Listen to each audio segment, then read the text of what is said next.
सांग मैंने आपण मानु समस्त मो स्टोरी चैनल स्वागत। चलतु कहानी शुणा कहल बौल किए तो बरर भाग 41 पूर्व भाग जदि शुणी ना जल्दी जल्दी शुणी नियंतु। कहानी शुणी सारी सब्सक्राइब करिया केबे भूलिबेनी सांग माने। रूपार राग देखी आकाश बाबू कान धरुछु बोली शुणी कहला, बारीपदा गला बेलू तमे कटक फेरी जाइथिबो आउ कान केमिति धरिबो? मो आगरे कहिलो आजिकाली मते बहु ठकेइबा शिखी गलनी तमे। आकाश बाबू हसीदेले खूब खुशी रे कहले, हौ आस बारीपदा देखिबा मु भी मिछ कहूची कि सत। रूपा भाबुची केमितिका पिला के जानी सबुबले मजा आउ मजा। पछकू बुली अनेइला थरे पछरे ठिया होइथिला कुंती दीदी। ती कानरे जेतिकी पड़िछि सेइथिरु से बहुत किछि अनुमान करिनेला। आउ सेई क्षण हृदय थराई दीर्घ निश्वासटीए बाहरी आसिला। तार कारण थिला मिनीर दुर्दशा पई। आउ आजी पुणी सेमिति किछि इतिहास पुनरावृत्ति हेबाकू जाउनी तो? हे भगवान, आउ रूपाकू सेई विपद भितरकू ठेली दियनी प्रभु। से निज भितरकू आसी पचारला, छुआ माँ काहार फोन थिला कि? काहा उपरे रागुथिल घरे पहुँची फोन कलनी बोली? रूपा चमकी पड़िला। कुंती दीदी कौन सबू शुणीदेला कि? आउ से मने पकई बसिला कौन कौन कहिछि बोली। से कहला, नाई कुंती दीदी मो सांग को कहूतली। तम सांग कौन हवेली आसीथिले कि? पुणी गोटिए झटका लागिला रूपा देहरे। कौन पाई कुंती दीदी एमिति प्रश्न परे प्रश्न पचारि चलीछि देखू। रूपा मने मने खूब रागी गलानी। एबे आउ किछि पचारिले मुहरे शुणेई देब से। पुणी निजकू बुझेइला, कुंती दीदी तो आरंभरू शेष जाए साक्षी हेउछि मिनी आउ मानस पिउसांक कहानीर। से जहा देखिछि आउ ता भाग्ୟରେ सेमिति न हेउ बोली बिचारी निजर भावी कहउछंती। रूपा हसी देई कहला, कुंती दीदी से कथा छाड़, तमे ए जाए शोइन काहेकि जे? कुंती निश्चित होइगला, निश्चय किछि कथा अछि। रूपा लुचेइबाकू चाहुछि। से कहिला, काली नवमी पूजार सरंजाम सबू सजाड़ुथिली तो आउ सबू शोइगलेनी। रूपा भाविला, ओहो बंचीगला मनीष एबे आउ नहेले आजी कुंती दीदी आगरे धरा पड़िबा निश्चित थिला। से शोइबाकू जाई आजी दिनर कथा पुणी थरे मन भितरे दृश्य परे दृश्य भावी चलिला। आजी मंदिर रे जेतेबेले ता हाथरू से भोग नेउथिले सेई कथा भावी मुहरे खुशीर हस चेनाए उकुटी उठिला रूपार। आकाश बाबू पिंधेइथिबा चेनटीर लकेट को हाथरे मुठेई धरी कहला, खूब बदमाश तमे। पाखरे शोइथिबा आभा तुरंत पचारला, हे नानी कौन कहिलु से बदमाश? तू कौन सबुबले मिछरे घालेई होई पड़ी थाउ बिछणारे? आभा हसी देई कहला, आजी तो डाक्तर बाबू पूरा हीरो परी लागुथिले लो नानी। पा संगे संगे आभार मुहरे हाथ रखी कहला, एई चुप चुप पूरा चुप, किए शुणिले कौन हेब जानिनु तू? आभा हसिला कहला, समस्ते शोइलेनी काहेकि एते भय तोर नानी? प्यार किया तो डरना क्या? चुप कर मेरी माँ। रूपा एति कही शोई शोई पुणी धाईगला आकाश बाबूंक पाखकू निज चिंतारे। कौन सरप्राइज कहूथिले केजाणी? बारीपदा गले कहिबे? आजी कहिदेइथिले केते भल होइथांता। रूपार मनटा आजी खुशीरे जेमिति उछुली उठुछि। सतरे केते स्नेह अनुराग ता पाई आकाश बाबूंक मन भितरे। आ जन्मदिन रे ताकू टिके उइश करिबाकू अखिया अपिया एते बाट दौड़ी आसीथिले।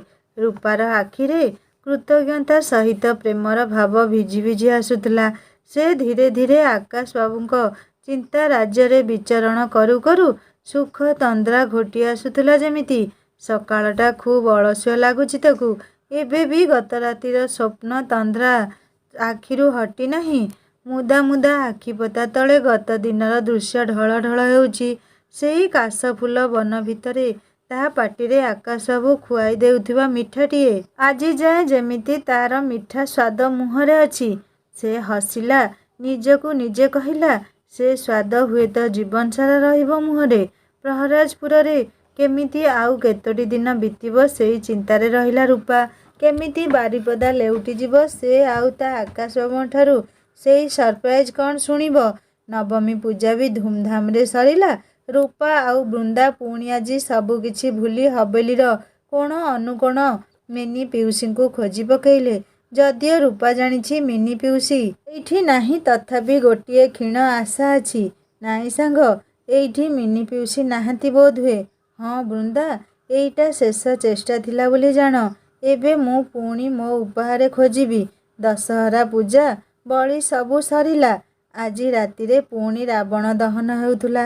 ରୂପାର ଗତ ବର୍ଷର ଏଇ ରାତି ଜେଜେ ସହ ବାସନ୍ତୀ କଥା ପୁଣି ଥରେ ମନ ଉଦାସ ହୋଇଗଲା ତାର। ଶେଷରେ ଦୁର୍ଗା ପୂଜାର ଉତ୍ସାହ ଶେଷ ହେଲା। ଆଜି ବାରିପଦା ଫେରିଯିବାର ଦିନ। ଜେଜେମା ଖୁବ୍ ଦୁଃଖୀ ହେଉଛନ୍ତି। ମନରେ ହରସ ନାହିଁ। ପିଲା ଦିଟା ବାରିପଦା ଚାଲିଗଲେ ପୁଣି ମୋ ହବେଲି ଶୂନ୍ୟ ହେଇଯିବ। ଜେଜେମା ମନେ ମନେ କହୁଥିଲେ। ହେଲେ ରୂପା ମନରେ ଜେଜେମାଙ୍କୁ ଛାଡ଼ି ଯାଉଥିବାର ଦୁଃଖ ସହ ଆକାଶ ବାବୁଙ୍କ ପାଖକୁ ଯାଉଛି ବୋଲି ଖୁସି ଆହୁରି ଦୁଇଗୁଣ ହେଉଛି। ଏକ ପାଖରେ ବିଚ୍ଛେଦ ତ ଅନ୍ୟ ପାଖରେ ମିଳନର ଉତ୍ସାହ। ଆକାଶ ବାବୁଙ୍କର ସ୍ୱପ୍ନ ଦେଖୁ ଦେଖୁ ସେମାନେ ସମସ୍ତେ ବାରିପଦାରେ ପହଞ୍ଚିଲେ। ଗୋଟିଏ ଦିନ ପରେ ରୂପାର ଆଉ ଆଭାର କ୍ଲାସ୍ ଆରମ୍ଭ ହୋଇଗଲା। ବିଚାରୀ ଯେତିକି ଦିନ ଗାଁରେ ରହିଲା ଏଇଠି ଦୁଇଗୁଣ ପାଠର ବୋଝ। କଲେଜ କ୍ଲାସ୍ ସବୁ ଯେମିତି ନୂଆ ଲାଗୁଛି। ପାଠ ବୋଝ ଆଜି ବୋଝ ଲାଗୁନି। ମନରେ ଗୋଟିଏ ଆଶା, ଆକାଶ ବାବୁ ବାରିପଦାରେ ଥିବେ ବୋଲି କହିଥିଲେ। ସେ ସାର୍ଙ୍କ ଘରକୁ ଫୋନ୍ ଆକାଶବାବୁଙ୍କ ପାଇଁ ଲଗେଇଲା। ହେଲେ ସାର୍ ଫୋନ୍ ଉଠେଇ ଓଲଟା କହିଦେଲେ ଆଜି ଟ୍ୟୁସନ୍ ଆସ। ବହୁତ ପଢ଼ା ରହିଗଲାଣି ବାକି। ବିଚାରୀ ରୂପା କ'ଣ ଭାବିଥିଲା ଆଉ କ'ଣ ହେଲା। ଏବେ ସବୁ ରାଗ ଯାଇ ଠୁଳ ହେଲା ଆକାଶ ବାବୁଙ୍କ ଉପରେ। କେଡ଼େ ମିଛୁଆ ଲୋକଟା କେଜାଣି। କହିଲେ କ'ଣ ନା ବାରିପଦା ଆସିଲେ ସରପ୍ରାଇଜ୍ ଦେବି। ଦେଖିଲା ବେଳକୁ ନିଜେ ଯାଇ କଟକରେ ବସିଛନ୍ତି। ହଉ ଆଉ ନା ଫୋନ୍ କରିବି ନା ଉଠେଇବି। ରାଗ ତମତମ ହୋଇ ଭାବୁ ଭାବୁ ରୂପା ଟ୍ୟୁସନ୍ ପାଇଁ ରେଡ଼ି ହେଉଛି।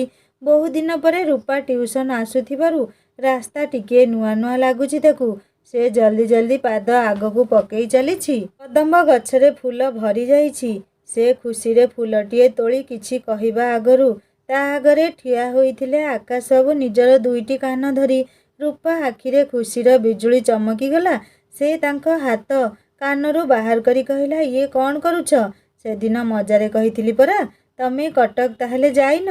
ସେ ହସି ଦେଇ କହିଲେ ଚାଲି ଯାଇଥିଲେ ବିଚରା ଆଇ ଫୁଲ କେତେ ଅଭିଯୋଗ ଶୁଣିଥାନ୍ତା ଆଜି। ଅତି ଖୁସିରେ ରୂପା ଆଖିରେ ଅଦିନିଆ ଅଷାଢ଼ିଆ ଧାର ଝରି ପଡ଼ିଲା।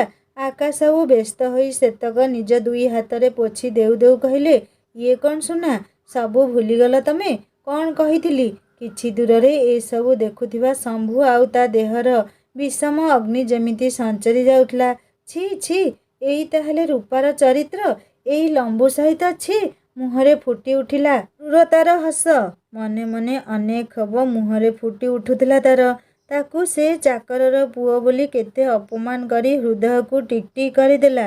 ହେଲେ ଏ ଲମ୍ବୁ କୋଉ ରାଜ୍ୟର ରାଜକୁମାର କି? ଶେଷରେ ଏଇ କଦମ୍ବ ମୂଳରେ ରାସ କେଳି ରଚାଉଛି ଜମିଦାର ଘର ଝିଅ।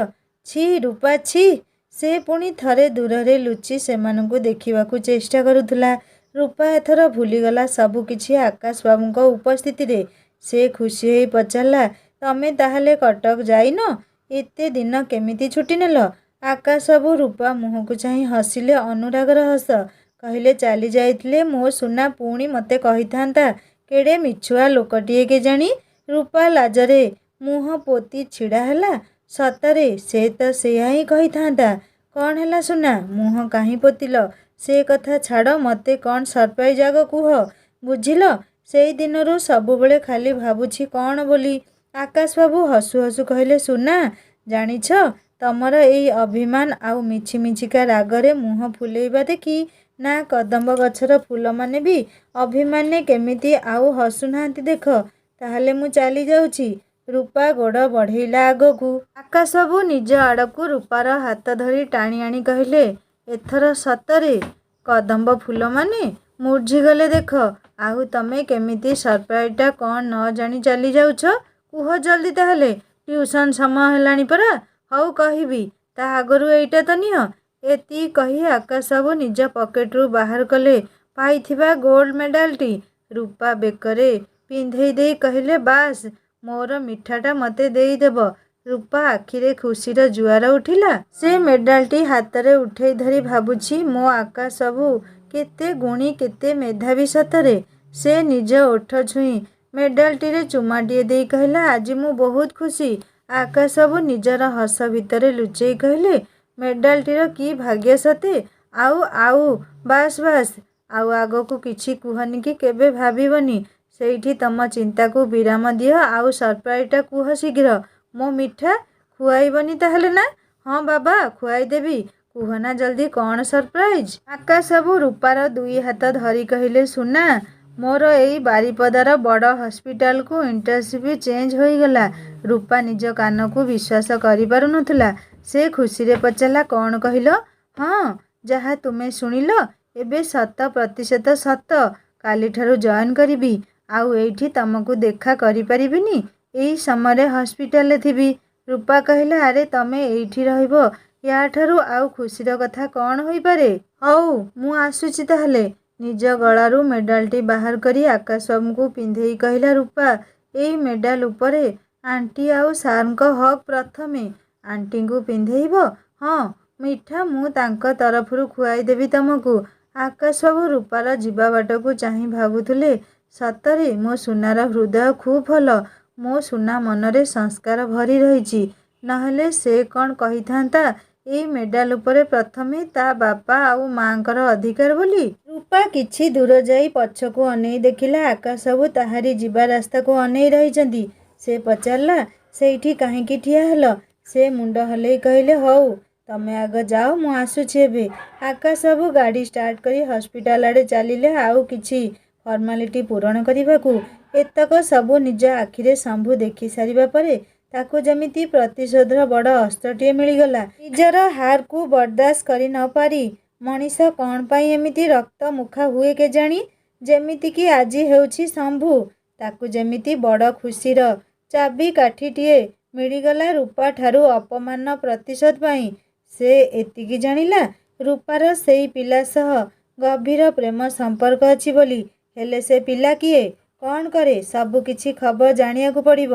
ମନେ ମନେ କହି ଗୋଟିଏ ଗଡ଼ ଜିତିଲା ପରି ଶମ୍ଭୁ ଫେରୁଥିଲା। ରୂପା ଟ୍ୟୁସନ୍ ସାରି ଫେରିଲା ବେଳକୁ ଅନେଇଲା ଏଣେ ତେଣେ। ସେ ବୋଧହୁଏ ଆକାଶ ବାବୁଙ୍କୁ ଆଶା କରିଥିଲା, ହେଲେ ବାବୁ ଆଜି ନଥିଲେ। ସେ ହସ୍ପିଟାଲରୁ ଫେରି ପାରିନାହାନ୍ତି। ଡିଏମ୍ଓ ପାଖରେ କଥା ହେଉ ହେଉ ଡେରି ହୋଇଗଲାଣି। ରୂପା ହସିଲା ନିଜକୁ ନିଜେ। ହଉ ହଉ, କାଲି ଆସୁଛି ହସ୍ପିଟାଲ, ରୁହ। ରୂପା ମୁହଁରେ ସେଇ ଖୁସିର ଝଲକ ଘରକୁ ଫେରିବା ଯାଏ ଲାଖି ରହିଛି। ଏ ଯାଏଁ ତାକୁ ବିଶ୍ୱାସ ହେଉନି ଯେ ଆକାଶ ବାବୁ ଏଇଠି ବାରିପଦାରେ ରହିବେ ବୋଲି। କିଛି ମାସ ତଳେ ଜଣେ ସମ୍ପୂର୍ଣ୍ଣ ଅଚିହ୍ନାଟିଏ ପାଇଁ ଆଜି ହୃଦୟ ଯେ ଏତେ ବ୍ୟାକୁଳ ହେବ କିଏ ଜାଣିଥିଲା? ରୂପାର ଜୀବନ ପୃଷ୍ଠାରେ ଏମିତି ଆକାଶ ସ୍ୱର୍ଣ୍ଣ ଅକ୍ଷରରେ ନିଜର ନାମ ଲେଖି ଦେଇଗଲେ ଯେ ସେ ଚାହିଁଲେ ବି ଲିଭେଇ ପାରିବନି। ଗୀତଟିଏ ଗୁଣୁଗୁଣୁ ହୋଇ ଘରେ ପଶୁଥିବା ଦେଖି ଆଭା କହିଲା, ନାନୀ ତୁ କ'ଣ ମୋ ଗାୟିକା ପଦବୀଟି ଛଡ଼େଇ ନେଉଛୁ? ରୂପା ଆଜି ଏତେ ଖୁସି ଯେ ଆଭାର କୌଣସି କଥା ତାକୁ ଖରାପ ଲାଗୁନଥିଲା। ସେ ହସି ଦେଇ କହିଲା, ହଉ ହଉ ଗାୟିକା ମହାଶୟା, ତୋ ପଦବୀ ତତେ ଫେରେଇ ଦେଲି। ଏବେ ତୁ ଯାହା ଇଚ୍ଛା ଗାଇଯା, ଶୁଣିବି ମୁଁ ଆଜି ତୋ ଗୀତ। ନାନୀ, ତତେ କ'ଣ ଆଜି ଇନ୍ଦ୍ରଙ୍କ ରାଣୀ ପଦଟି ମିଳିଗଲା କି ଆଉ? ସେ ହସି ଦେଇ କହିଲା, ତା ଠାରୁ ବି ଅଧିକ, ବହୁତ ଅଧିକ ମିଳିଛି ଲୋ। ଆଭା ଗାଇବା ଆରମ୍ଭ କଲା, ମୁଝେ ତୁମ୍ ମିଲ୍ ଗଏ ଏସେ ଜେସେ। ରାତିରେ ଶୋଇ ଶୋଇ ଭାବୁଛି ରୂପା କାଲି ହସ୍ପିଟାଲ ଯାଇ ତାଙ୍କୁ ସୁଇଟ୍ ଖୁଆଇ ଦେବି। ନହେଲେ ସବୁବେଳେ କହିହେବେ, ସୁନା ମିଠା ଖୁଆଇଲନି ତ। ଚେନାଏ ତାଜା ହସ ଉକୁଟି ଉଠିଲା ରୂପା ଓଠ ଧାରରେ। ଆଜି କଲେଜ ଗଲାବେଳେ ରୂପା ଟିଫିନ୍ ଭର୍ତ୍ତି କରି 3-4 ପ୍ରକାର ମିଠା ଆଉ ନିଜେ ହାଲୁଆ ବନେଇ ନେଇଛି ସାଥିରେ। ନିଜର ପ୍ରିୟ ମଣିଷ ପାଇଁ ଯେତେ ଅଧିକ କରିବାକୁ ଭାବିଲେ ବି କମ୍ ଲାଗେ। ରୂପା ରାସ୍ତାରେ ଭାବୁଛି ଆଉ କ'ଣ ନେଲେ ହେବ କେଜାଣି?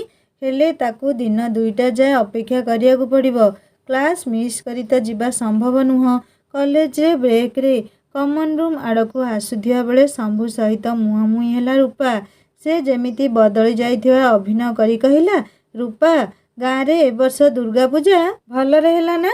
ହଁ, ସବୁ ଭଲରେ ଆଉ ଜାକଜମକରେ ହେଲା।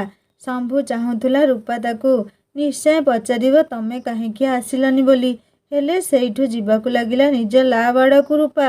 ଶମ୍ଭୁ ଘୃଣାରେ ମୁହଁ ବୁଲେଇ ଭାବୁଥିଲା, ତମ ପରି ନିଷ୍ଠୁର ଝିଅମାନଙ୍କ ଅବସ୍ଥା ବହୁତ ଖରାପ ହୁଏ। ଆଉ ତମର ବି ହେବ। ଖାଲି ସମୟକୁ ଅପେକ୍ଷା କର। ସେ ଖୁସି ମୁହୂର୍ତ୍ତକୁ ମୁଁ ଯଦି ଦୁଃଖରେ ପରିଣତ ନ କରିଦେଇଛି, ତାହେଲେ ମୋ ନାମ ବି ଶମ୍ଭୁ ନୁହଁ। ରୂପା କ୍ଲାସ୍ ଆଉ ଲାବ୍ ପରେ କଲେଜ ଗେଟ୍ ବାହାରକୁ ବାହାରିଲା। ଏବେ ସେ ଘରକୁ ନ ଯାଇ ସିଧା ହସ୍ପିଟାଲ ଯିବ। ରିକ୍ସାଟିଏ ଧରିଲେ ଆରାମରେ ଯାଇ ହେବ। ସେ ଏଣେ ତେଣେ ଅନେଇଲା, ତାକୁ କିଏ ଦେଖୁନାହାନ୍ତି ତ ଆଉ, ବିଶେଷ କରି ଶମ୍ଭୁ। ମନକୁ ଖୁବ୍ ଟାଣ କରି ରିକ୍ସାଟିଏ ଧରି ହସ୍ପିଟାଲ ରାସ୍ତା ଧରିଲା ସେ। ମନ ଭିତରେ ଅନେକ ଆଶଙ୍କା ଲହଡ଼ି ମାରୁଛନ୍ତି। ଏମିତି ଏକୁଟିଆ ସେ କେବେ କାହାକୁ ଦେଖା କରିବାକୁ ଯାଇନି। ହେଲେ ଆଜି ଆକାଶବାବୁଙ୍କ ସ୍ନେହ ପ୍ରେମ ପାଖରେ ତାର ସବୁ ଶଙ୍କା ଭୟ ଯେମିତି ବହୁ ଦୂରକୁ ଚାଲି ଯାଇଥିଲା। କିଏ ଦେଖୁଛି କିଏ ନ ଦେଖୁଛି ସେଥିରେ ବା ତାର କି ଯାଏ ଆସେ। ଯେମିତିକି ସେ ଯୁଗରେ ଶ୍ରୀମୟୀ ରାଧା ଥିଲେ, ତାଙ୍କୁ କିଏ ଦେଖୁଛି ବା ନ ଦେଖୁଛି ସେ ସବୁର ସଂଶୟ ମନରୁ ତେଜି ଯମୁନା କୂଳକୁ ଧାଉଁଥିଲେ ଟିକିଏ ସେଇ ପ୍ରେମର ସାନ୍ନିଧ୍ୟ ପାଇଁ। ଯୁଗେ ଯୁଗେ ଦେବତା ହେଉ ବା ମଣିଷ ପ୍ରେମର ଦାସ। ରୂପା ରିକ୍ସାରେ ବସି ଭାବୁଛି, ସେ ତ କେବେ ସେ ହସ୍ପିଟାଲ ଯାଇନି, ତାଙ୍କୁ କୋଉଠି କେମିତି ଖୋଜିବ ସେ ପୁଣି। ଭାବୁଛି, ବାପା କହୁଥିଲେ କଟକ ପରି ଏତେ ବଡ଼ ନୁହଁ ହସ୍ପିଟାଲ, କୋଉଠି ଲୁଚିଯିବେ ତା ଆକାଶବାବୁ ତା ଆଖିରୁ। 7 ତାଳ ପାଣି ଭିତରେ ଲୁଚିଲେ ବି ସେ ଖୋଜି ନେବ। ତା ଆଖିରୁ ଲୁଚିବା କ'ଣ ଏତେ ସହଜ? ହସ ଦୁଇଧାର ଖେଳିଗଲା ଓଠରେ ରୂପାର। ହସ୍ପିଟାଲ ଆଗରେ ରିକ୍ସା ଅଟକିଲା। ସେ ଥରେ ଅନେଇଲା ଆଗକୁ ପୁଣି ପଛକୁ। ରିକ୍ସାରୁ ଓହ୍ଲେଇ ରୂପା ଭିତରେ ପଶିଲା। ଅନେକ ରୋଗୀ ଯିଏ ଯାହାର ଡିପାର୍ଟମେଣ୍ଟ ଖୋଜି ଯାଉଛନ୍ତି ଆସୁଛନ୍ତି। ଲୋକ ହାଉଯାଉ ହେଉଛନ୍ତି। ଆମ୍ବୁଲାନ୍ସରୁ ଉତାରି ଷ୍ଟ୍ରେଚରରେ କେତେ ରୋଗୀ ଯାଉଛନ୍ତି। ହେଲେ ସେ ଏଇ ଗହଳି ଭିତରେ କୋଉଠି ତାଙ୍କୁ ଖୋଜିବ? ଖୁବ୍ ସାହସ କରି ଏତେ ଦୂର ଯାଏ ତ ଚାଲି ଆସିଥିଲା ରୂପା। ଏବେ କୋଉଠି ପାଇବ ତାଙ୍କୁ? ଆଉ ଟିକିଏ ଆଗେଇ ଯାଉ ଯାଉ ୱାର୍ଡ ବୟ ଜଣକୁ ଦେଖି ଆକାଶବାବୁଙ୍କ ନାମ ପଚାରି କୋଉଠି ପାଇବ ବୋଲି ପଚାରିଲା। ସେ କହିଲା, ଆକାଶ ସାର୍, ସେ ନୂଆ ଆସିଛନ୍ତି। ହଁ, ସେ ତ ଆଜି ଜେନେରାଲ ଓପିଡିରେ ପେସେଣ୍ଟ ଦେଖୁଛନ୍ତି।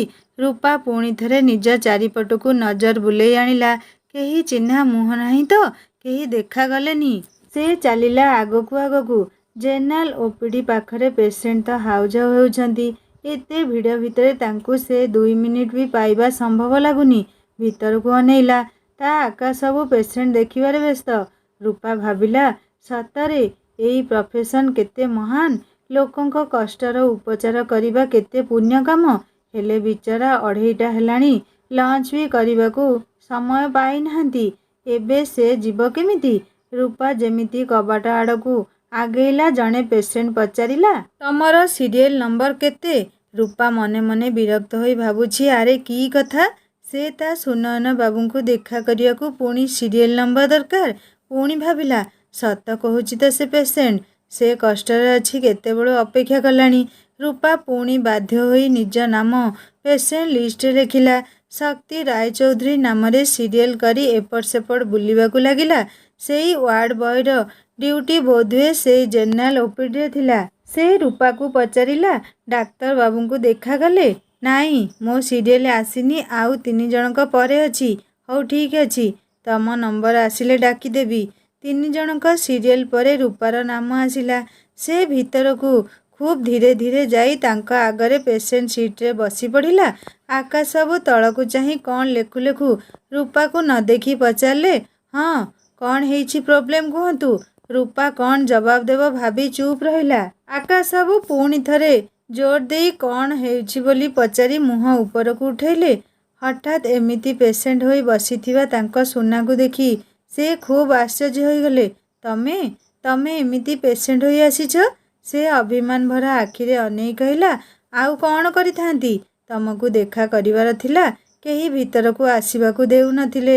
ହେ ଭଗବାନ, କ'ଣ କହିବି ତମକୁ ମୁଁ? ତମେ ଏଡ଼ିକି ଭୋଲି ବୋଲି ଜାଣିନଥିଲି।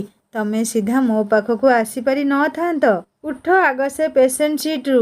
ଆକାଶବାବୁ ପେସେଣ୍ଟ ଦେଖିବା ବନ୍ଦ କରି ଲଞ୍ଚ ପାଇଁ ଉଠିଗଲେ। ହାତ ଧୋଉ ଧୋଉ ପଚାରିଲେ, କ୍ଲାସ୍ ପରେ ଆସିଲ ସୁନା?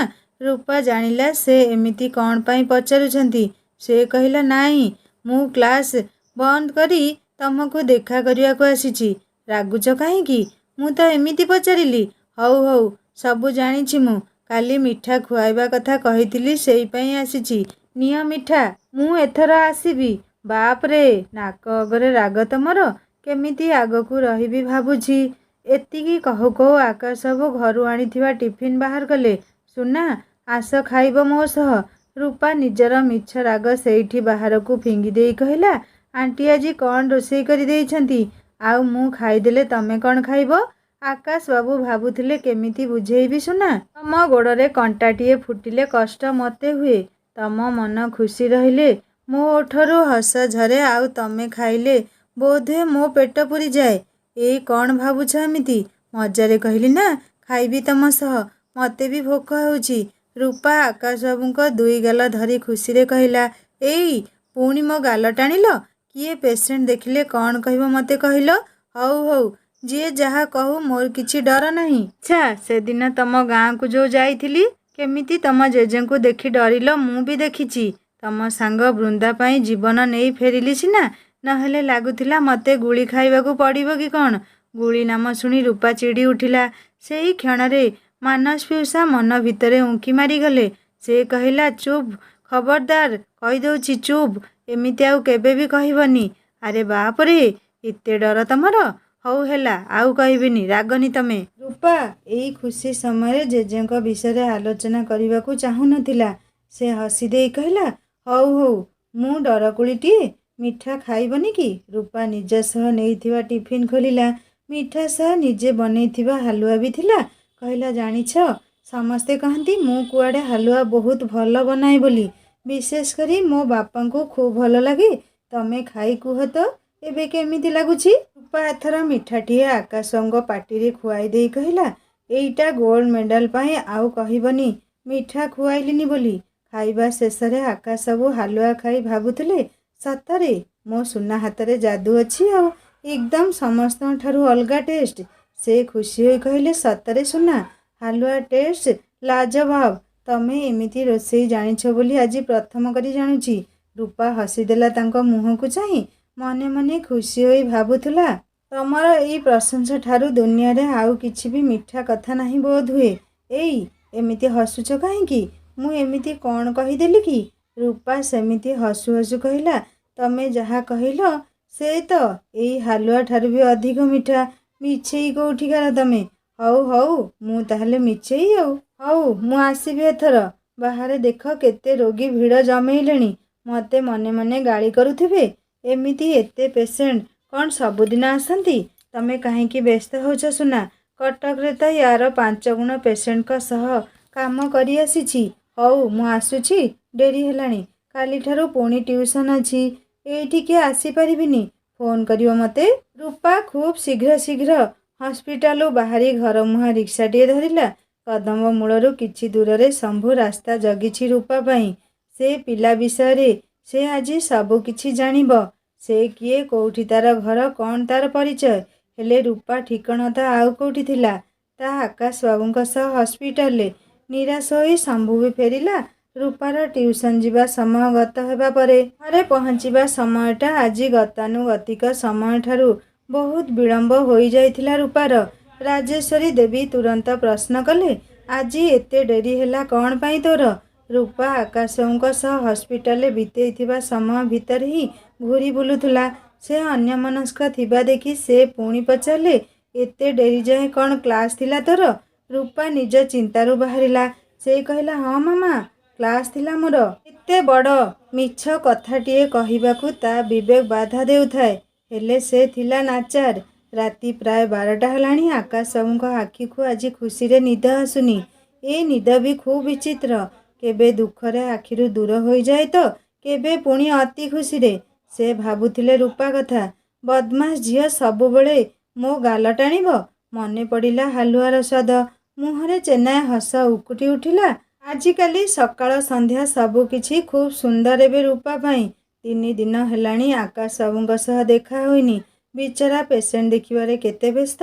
ଆଜି ଯେମିତି ହେଲେ ସେ ତାଙ୍କୁ ଟିକିଏ ଦେଖା କରି ଦେଇ ଆସିବ। ଟ୍ୟୁସନ୍ ସମୟ ବେଳକୁ ତାଙ୍କର ହସ୍ପିଟାଲରେ ଡ୍ୟୁଟି। ଆଉ ସେ ବି କ୍ଲାସ୍ ପରେ ଯାଇପାରୁନି ଦେଖା କରିବାକୁ, କାରଣ ଟ୍ୟୁସନ୍ ପାଇଁ ଡେରି ହୋଇଯିବ। ଏମିତି ଅଡ଼ୁଆ ଭିତରେ ଦୁହେଁ ଦୁହିଁଙ୍କୁ ଦେଖା ନ କରିପାରି ଖାଲି ଛଟପଟ ହେଉଛନ୍ତି। ରୂପା ତେଣୁ ଭାବୁଛି ଆଜି ସାର୍ କହିଛନ୍ତି ଟ୍ୟୁସନ୍ ନେବେନି ବୋଲି। ଆଜି ଯାଇ ହେବ ନିଶ୍ଚୟ। ଜଲ୍ଦି ଉଠିପଡ଼ି କାମ ସାରି ହାଲୁଆ ବନେଇଲା ନିଜେ ଆଉ ଖୁବ୍ ଯତ୍ନରେ। ଟିଫିନ୍ ପ୍ୟାକ୍ କରି ରଖିଦେଇ କଲେଜ ବାହାରିଲା। ରାଜେଶ୍ୱରୀ ଦେବୀ ଭାବୁଛନ୍ତି, ଆଜିକାଲି ଝିଅର ସ୍ୱଭାବରେ ଖୁବ୍ ପରିବର୍ତ୍ତନ ହେଉଛି କାହିଁକି? କଟକରୁ ଆସିବା ବେଳେ କେଡ଼େ ଦୁଃଖୀ ଥିଲା, ଅଥଚ ଏବେ ଖୁବ୍ ଖୁସି ରହୁଛି। ପୁଣି ନିଜକୁ ଭାବିଲେ, ଛି, ମୁଁ କେମିତିକା ମାଆଟିଏ ଯେ ନିଜ ପିଲାର ଖୁସିରେ ନଜର ଲଗାଉଛି। ମା ଦୁର୍ଗା କରନ୍ତୁ ମୋ ଝିଅମାନେ ସବୁଦିନ ଖୁବ୍ ଖୁସିରେ ରୁହନ୍ତୁ। ସେ ରୂପାକୁ ପଚାରିଲେ, ଏ ହାଲୁଆ ତୁ ଖାଉଛୁ ନା ଆଉ କାହାକୁ ଖୁଆଉଛୁ? ରୂପା ଦେହରେ ଭୟ ଯେମିତି ବିଜୁଳି ସାଜି କରେଣ୍ଟ ମାରିଲା। ସେ କହିଲା, ମାମା, ମୋ ସାଙ୍ଗମାନଙ୍କୁ ଖୁବ୍ ଭଲ ଲାଗୁଛି ତ ସେଇଥିପାଇଁ। ଆରେ ମୁଁ ସେଇଆ ପଚାରୁଛି ଯେ ଖାଲି ହାଲୁଆ ମିଠା ଜିନିଷ କାହିଁକି ନେଉଛୁ? ତା ସହ ଆଉ ଟିକେ କ'ଣ ଚଟପଟା ନେଇଯାଉନୁ କାହିଁକି?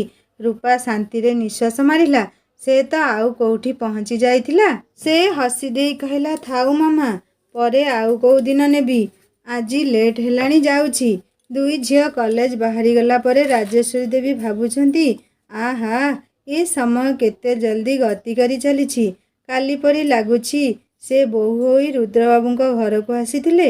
ତାପରେ ତାଙ୍କ କୋଳକୁ ରୂପା ଆଉ ଆଭା ଆସିଲେ, ଦୁଇଟି କୁନି ପରି ସାଜି। ଦୁନିଆ ତାଙ୍କର ଖୁସିରେ ପୂରି ଉଠିଛି ସେଇ ସମୟରୁ। ଆଜି ରୂପାକୁ 19 ବର୍ଷ ହେଲାଣି। ଆଉ ଗୋଟିଏ ବର୍ଷ ପରେ ଗ୍ରାଜୁଏସନ୍ ସରିଯିବ। ସେ ବି ଦିନେ ଆଉ କାହା ଘରକୁ ବୋହୂ ହୋଇ ଚାଲିଯିବ। ହଁ, ବାପା ଆଉ ତା ଶ୍ୱଶୁର ତ ବର ଦେଖି ବି ସାରିଛନ୍ତି। ବିଶ୍ୱନାଥ ତାଙ୍କ ପିଉସୀର ନଣନ୍ଦଙ୍କ ନାତି। ଦେବପାଟଣାର ଜମିଦାରୀ ତାଙ୍କର। ଉଭା ଯେତେ ପୋତା ସେତେ ସମ୍ପତ୍ତି। ପ୍ରତିପତ୍ତି କୋଉଥିରେ କମ୍ ନାହିଁ ତାଙ୍କର। ଆଉ ବିଶ୍ୱନାଥ ବି ଖୁବ୍ ଭଲ ପିଲା ବୋଲି ସେ ଶୁଣିଛନ୍ତି। ଝିଅ ତାଙ୍କର ବିଶ୍ୱନାଥ ସହ ଖୁବ୍ ଖୁସିରେ ରହିବ। ଆଖିରେ ତାଙ୍କର ଘନେଇ ଆସିଲା ଝିଅ ତାଙ୍କଠୁ ଦୂର ହେବା ଯନ୍ତ୍ରଣାର ଅଶ୍ରୁ। ସତରେ ତାଙ୍କ ରୂପା ଆଉ କାହା ଘରକୁ ଚାଲିଯିବ ବୋହୂ ହୋଇ। ସେ ତା ବିନା ଏ ଘରେ ରହିବେ କେମିତି? ରୁଦ୍ରବାବୁ ଆଜି ତାଙ୍କ ଶ୍ରୀମତୀଙ୍କୁ ଏମିତି ଲୁହ ଭିଜା ଆଖିରେ ଦେଖି ଆଶ୍ଚର୍ଯ୍ୟ ହୋଇଗଲେ। ସବୁବେଳେ କଡ଼କ ରହୁଥିବା ଏଇ ରାଜେଶ୍ୱରୀ ଆଖିରେ ପୁଣି ଲୁହ କାହିଁକି? ଆରେ କ'ଣ ହେଲା ତମର? ଏଇଠି ନୀରବରେ ବସି କାନ୍ଦୁଛ କ'ଣ ପାଇଁ?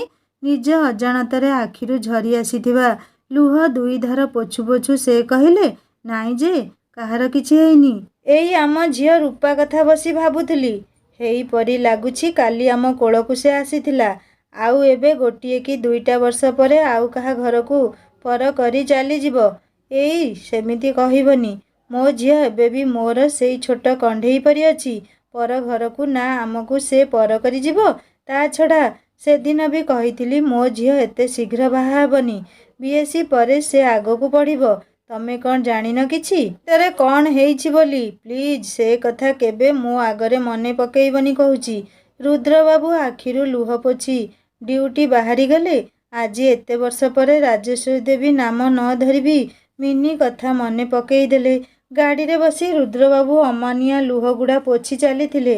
ତାଙ୍କ ବାପା ଦିବ୍ୟବାବୁ ସିନା ମା ଦୁର୍ଗାଙ୍କ ରାଣ ନିୟମରେ ସମସ୍ତଙ୍କୁ ମିନି ନାମ ବି ନ ଧରିବା ପାଇଁ ବାନ୍ଧିଦେଲେ, ହେଲେ ହୃଦୟ ଭିତରୁ କ'ଣ କେବେ ନିଭେଇ ପାରିବେ ସେ ମିନିକୁ? ଆଜି ଅନେକ ବର୍ଷ ପରେ ପୁରୁଣା କ୍ଷତକୁ ରାଜେଶ୍ୱରୀ ଦେବୀ ଆଞ୍ଚୁଡ଼ି ରକ୍ତପାତ କରିଦେଲା ତାଙ୍କର। ରୁଦ୍ରବାବୁ ଭାବୁଥିଲେ, ମିନି ଏବେ କୋଉଠି କେମିତି ଅଛି, ବଞ୍ଚିଛି କି ନାହିଁ, ତା ବାପା ଛଡ଼ା ଆଉ କାହାକୁ ଜଣା ନାହିଁ ତା କଥା। ସେ ଲୁହ ପୋଛିଲେ। ଆଉ ହୃଦୟ ଫଟେଇ ବାହାରୁଥିଲା କୋହ। ମିନି, ମୋ ଭଉଣୀ କୋଉଠି ତୁ ଏବେ? ସେ ନିଜକୁ ପୁଣି କହିଲେ, ମୋ ଝିଅ ଭାଗ୍ୟରେ ମିନି ଭାଗ୍ୟକୁ କେବେ ବି ପୁନରାବୃତ୍ତି ହେବାକୁ ଦେବିନି କି କେବେ ନୁହଁ। ଦିନ 2ଟା ବାଜିଲା। ରୂପା ଅସ୍ଥିର ହେଲାଣି ଯିବାକୁ ଆକାଶବାବୁଙ୍କ ପାଖକୁ। ବା କି ଜଣା କେତେ ଶତ୍ରୁ ଲାଗିଛନ୍ତି ତା ପଛରେ। ସେ ରିକ୍ସା ଧରିଲା ହସ୍ପିଟାଲ ଆଡ଼କୁ ଯିବା ପାଇଁ। ଶମ୍ଭୁ ଆଖିରୁ ବାଦ୍ ପଡ଼ିଲାନି ରୂପାର ଏଇ ଯାତ୍ରା। ହେଲେ ସେ ବୁଝିପାରୁ ନ ଥିଲା ସେପଟେ ରୂପା କୁଆଡ଼େ ଯାଉଛି। ଏ ପିଲା କିଏ? ଶମ୍ଭୁ ବି ପଛରେ ତାକୁ ଆଉ ଗୋଟିଏ ରିକ୍ସାରେ ଅନୁସରଣ କଲା। ସେ ଆଶ୍ଚର୍ଯ୍ୟ ହେଲା। ରୂପା ହସ୍ପିଟାଲରେ ଯାଇ ସାଙ୍ଗମାନେ? ହସ୍ପିଟାଲରେ କ'ଣ ହେଲା ଜାଣିବା ନେକ୍ସଟ ପାର୍ଟରେ। କାହାଣୀ କେମିତି ଲାଗିଲା ମୋତେ କମେଣ୍ଟ କରି ଜଣାଇବେ। ଆଉ ଯଦି ଭଲ ଲାଗିଥାଏ ସବସ୍କ୍ରାଇବ୍ କରି ବେଲ୍ ଆଇକନ୍ ନିଶ୍ଚୟ ଦବାଇ ଦେବେ। ହିନ୍ଦୀ ଷ୍ଟୋରି ଚ୍ୟାନେଲକୁ ଭିଜିଟ୍ କରନ୍ତୁ ସାଙ୍ଗମାନେ। ମ୍ୟାରେଜ୍ ୱିଥ୍ ଲଭ୍, ଲଭ୍ ଷ୍ଟୋରିଟିଏ କାହାଣୀ ଶୁଣି ସାରି ସବସ୍କ୍ରାଇବ୍ କରିବେ। ଦେଖା ହେବା ନେକ୍ସଟ ପାର୍ଟରେ। କାହାଣୀ ଆଗକୁ ବହୁତ ଇଣ୍ଟରେଷ୍ଟିଂ ହେବ। ରହୁଛି, ନମସ୍କାର, ଜୟ ଜଗନ୍ନାଥ।